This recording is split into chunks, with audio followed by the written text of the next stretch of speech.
Good morning दोस्तों, मैं मनोज कुमार और आज आपके लिए क्लास लेके आया हूँ आरओ से रिलेटेड जो भी पर्यावरण में क्वेश्चंस पिछले वर्षों में आए हुए हैं उससे रिलेटेड कुछ क्वेश्चंस लेके आया हूँ। तो हम लोग बहुत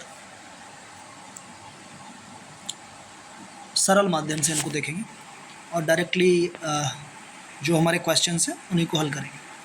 जैसे पहला क्वेश्चंस मैंने इसमें बताया हुआ है कि मोनोक्लाइमेक्स सिद्धांत का प्रतिपादन किसने किया था। तो मोनोक्लाइमेक्स सिद्धांत का जो प्रतिपादन किया था वो एफ.ई. क्लेमेंट्स थे। इससे रिलेटेड कुछ थ्योरीज थी इकोलॉजिकल सक्सेशन की।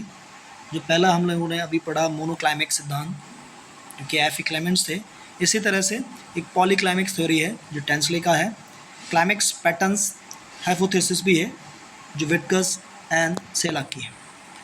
तो ये कुछ थ्योरीज हैं, इनके लिए पिछले वर्षों में मोनोक्लाइमेक्स का सिद्धांत के रिलेटेड क्वेश्चन पूछा गया था। हो सकता है पॉलीक्लाइमेक्स थ्योरी या फिर क्लाइमेक्स पैटर्न के बारे में पूछ लिया जाए ना। नेक्स्ट कुछ अधिनियम है लाइक वन संरक्षण अधिनियम 1980 में आया था। पर्यावरण संरक्षण अधिनियम 1986 में आया था। वायु प्रदूषण निवारण एवं नियंत्रण अधिनियम 1981 में आया। जल प्रदूषण अधिनियम 1974। तो वन, पर्यावरण, वायु और जल।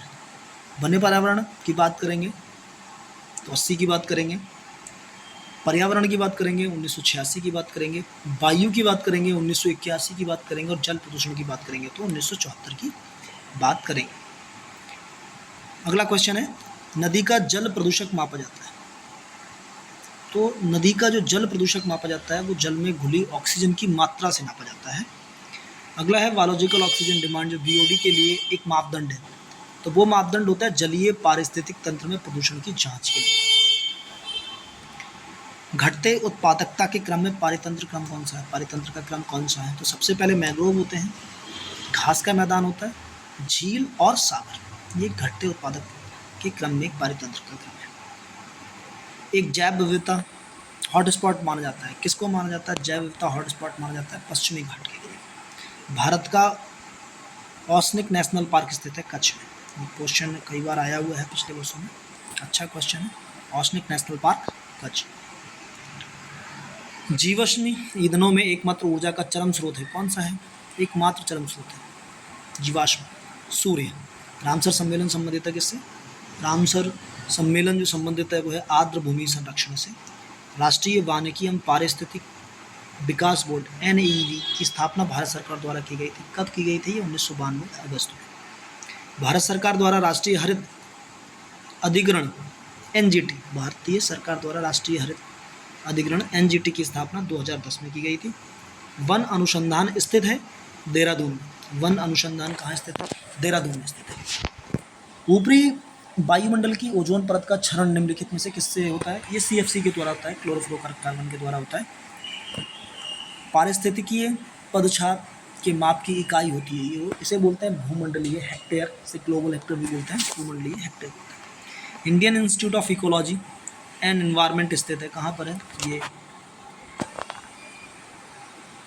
नई दिल्ली में स्थित है। वायु प्रदूषक सर्वाधिक हानिकारक है कार्बन मोनोऑक्साइड। प्रकाश संश्लेषण कौन सा प्रकाश सबसे अधिक प्रभावी होता है? लाल होता है। अगर लाल ऑप्शन में ना हो, अगर नीला दिया हो ब्लू, तो ब्लू भी हम लगा सकते हैं अगर लाल नहीं है तब। जैव निम्नीकरण है क्या? रबर। रबर क्या है? एक जैव निम्नीकरण। विश्व धरोहर स्थल है क्रोएशिया की पिलविट्ज झील। क्रोएशिया की पिलविट्ज झील विश्व धरोहर के रूप में। एजेंडा 21 किस क्षेत्र से संबंधित है? ये सतत विकास से है, सस्टेनेबल डेवलपमेंट। सस्टेनेबल डेवलपमेंट होता है उससे रिलेटेड रहता है आपको सतत विकास। एजेंडा 21। कौन सा नगर वृक्षारोपण में विशिष्टता रखता है? इसे बोलते हैं बालपराई। बालपराई। भारत में पर्यावरण संरक्षण अधिनियम कब आया? 1986 में आया। तो आज के लिए हमारे पास इतने ही क्वेश्चन करते हैं, बाकी मैं नेक्स्ट वीडियो लेके आऊँगा आपके लोगों के लिए इस चीज़ के लिए। धन्यवाद, थैंक यू।